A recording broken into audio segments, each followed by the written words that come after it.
Hello বন্ধুরা, আমরা বিশাল বিশাল সাগরে অনেক বড় বড় জাহাজ দেখতে পাই, যার ভেতরে কিছু জাহাজ আছে মানুষের পরিবহনকারী জাহাজ, আবার অনেক জাহাজ আছে পণ্যবাহী। কিন্তু এই জাহাজগুলি যখন সাগরে চলাচল করে অনেক সময় দুর্ঘটনাক্রমে পানিতে ডুবে যায়, যার ফলে জাহাজ মালিকের অনেক টাকার ক্ষতি হয়ে যায়, এমনকি অনেক মানুষের প্রাণ চলে যায়। কিন্তু এই জাহাজগুলো বিশাল সাগর থেকে কখনো কি উদ্ধার করা যায়, বা এমন কোনো ঘটনা আছে কি যে এই বড় জাহাজগুলিকে উদ্ধার করা হয়েছে? আর এই জাহাজগুলি উদ্ধার করা কতই কঠিন বা সহজ। কিন্তু আপনি জেনে অবাক হবেন যে এই জাহাজগুলি উদ্ধার করতে অনেক সময় 1 থেকে 2 বছর পর্যন্ত সময় লেগে যায়, যার ফলে জাহাজ থেকে জাহাজ উদ্ধার করতে বেশি টাকা খরচ হয়ে যায়, যে কারণে অনেক মালিক এই জাহাজগুলো উদ্ধার করতে ইচ্ছুক হয় না।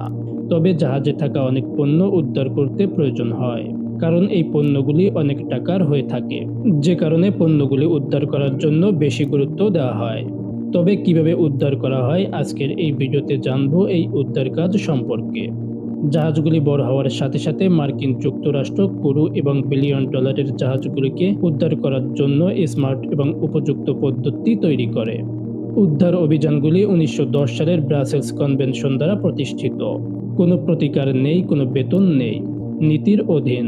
এর অর্থ হলো যে উদ্ধারকারী সংস্থা জাহাজ এবং তার পণ্য সম্ভার উদ্ধারে সফল হয়নি, তারা কিছুই পাবে না। অনেক ধরনের সামুদ্রিক উদ্ধার অভিযান রয়েছে, যেমন অফশোর উদ্ধার, বন্দর উদ্ধার, পণ্য সম্ভার এবং সরঞ্জাম উদ্ধার, বাসমান উদ্ধার, ক্লিয়ারেন্স উদ্ধার এবং জাহাজ ডুবি উদ্ধার। 8ই সেপ্টেম্বর 2019 সালে জাহাজের স্থিতিশীলতার ভুল হিসাব নিকাশের কারণে এমভি গোল্ডেন ডে ডুবে যায়। এতে 4100টি গাড়ি এবং 24 জন ক্রু সদস্য ছিল।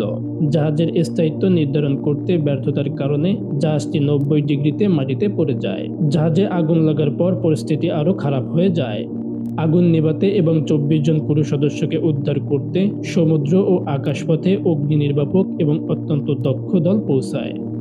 মার্কিন উপকূলরক্ষীরা একটি MH-65 ডলফিন হেলিকপ্টার মোতায়েন করেছিল, যেখান থেকে বিমান কর্মীরা 1 জন করে গোল্ডেন ডে ক্রু সদস্যদের তুলে নিয়েছিল। 5 ঘন্টা পরে বিমান কর্মীরা বীরত্বের সাথে 20 জনকে উদ্ধার করে, তবে বাকি 4 জনকে বের করে আনা ছিল এক বিরাট চ্যালেঞ্জ। আগুন, বন্যা এবং লবণাক্ত পানির ক্ষয়ক্ষতির ফলে জাহাজটির মোট ক্ষতি ঘোষণা করা হয়েছিল, যার আনুমানিক পরিমাণ 62.5 মিলিয়ন ডলার এবং আনুমানিক 142 মিলিয়ন পণ্যের মূল্য সম্ভার হারিয়ে গেছে। উদ্ধার পরিকল্পনার মধ্যে ছিল ধ্বংসাবশেষ অপসারণের মাধ্যমে এটিকে 8টি বিশাল টুকরো করা, যার প্রতিটি 4500 টন পর্যন্ত ওজনের ছিল। ভার্সাবার ভিভি 10,000 মার্কিন যুক্তরাষ্ট্রে নির্মিত সর্ববৃহৎ ভারী লিফট জাহাজ। জাহাজটিতে একটি ক্রেন রয়েছে, যা 6800 টন পর্যন্ত ওজন তুলতে সক্ষম, যা এটিকে আদর্শ সমাধান করে তোলে। জাহাজটি ভাঙার আগে উদ্ধারকারী সংস্থা জাহাজের 24টি জ্বালানি ট্যাঙ্ক খালি করে, যার মধ্যে প্রায় 2,50,000 গ্যালন জ্বালানি ছিল। VM-10,000 থেকে ঝুলন্ত একটি বিশাল হীরা কাটার চেইন ব্যবহার করে।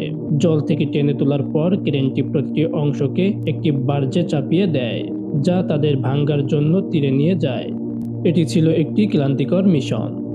এভাবে পর্যায়ক্রমে ওজন কমানোর একটি অপারেশন করা হয়েছিল। প্রায় 2 বছরের কঠোর পরিশ্রমের পর উদ্ধার অভিযান 2021 সালের অক্টোবরে সম্পন্ন হয়। কর্তৃপক্ষ যুক্তিসঙ্গতভাবে এমভি গোল্ডেন ডে ধ্বংসাবশেষ অপসারণকে মার্কিন যুক্তরাষ্ট্রের বৃহত্তম বলে ঘোষণা করেছে। ভার্সাবার 1000-কে এই কাজটি করতে দেখা অস্বাভাবিক কিছু নয়। শক্তিশালী কাটিং চেইন ছাড়াও ভারী লিফট জাহাজটির অসাধারণ উত্তোলন ক্ষমতা রয়েছে। কাঠামোটি প্রায় 224 ফুট লম্বা 2টি চাষ দিয়ে তৈরি, যার প্রতিটি একটি বার্জের সাথে সংযুক্ত। বার্জগুলি প্রায় 300 ফুট লম্বা এবং 72 ফুট চওড়া, যার প্রতিটি ইঞ্জিন 4000 হর্স পাওয়ার ক্ষমতা সম্পন্ন।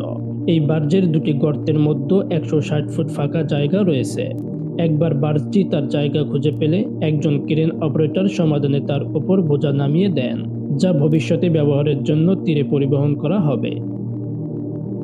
2011 সালে এই অনন্য জাহাজটি 2600 টনের একটি টপসাইড রিগ পুনরুদ্ধার করতে সফল হয়েছিল এবং 900 টনের একটি জ্যাকেট একটি রিফ সাইটে টেনে নিয়ে যায়। তেল রিগগুলি বাতিল করার প্রক্রিয়াটিতে প্রচুর পদ্ধতি জড়িত। রিগগুলি প্রায়শই সমুদ্রের মাঝখানে অবস্থিত, যেখানে আবহাওয়া সত্যি অনুকূল নয়। রিগটি ভেঙে ফেলার আগে অভিজ্ঞ পুরুষ এবং মহিলারা একটি মসৃণ এবং দক্ষ অপসারণ অভিযান নিশ্চিত করার জন্য বিস্তারিত পরিকল্পনা এবং প্রস্তুতি গ্রহণ করেন। তাদের প্রকৌশল দক্ষতার পাশাপাশি দলটি একটি চমৎকার সহযোগিতামূলক মনোভাব রয়েছে, যার পুরো প্রকল্প জুড়ে যোগাযোগ নিশ্চিত করে। সময়সীমা পূরণ করা গুরুত্বপূর্ণ, তবে আঘাত বা দুর্ঘটনা ছাড়াই এটি করা অত্যন্ত গুরুত্বপূর্ণ। এইভাবে নিরাপত্তা সরঞ্জাম ব্যবহার করা হয় এবং সদস্যরা জরুরি অবস্থার ক্ষেত্রে নিরাপত্তা পদ্ধতি সম্পর্কেও ভালোভাবে প্রশিক্ষিত।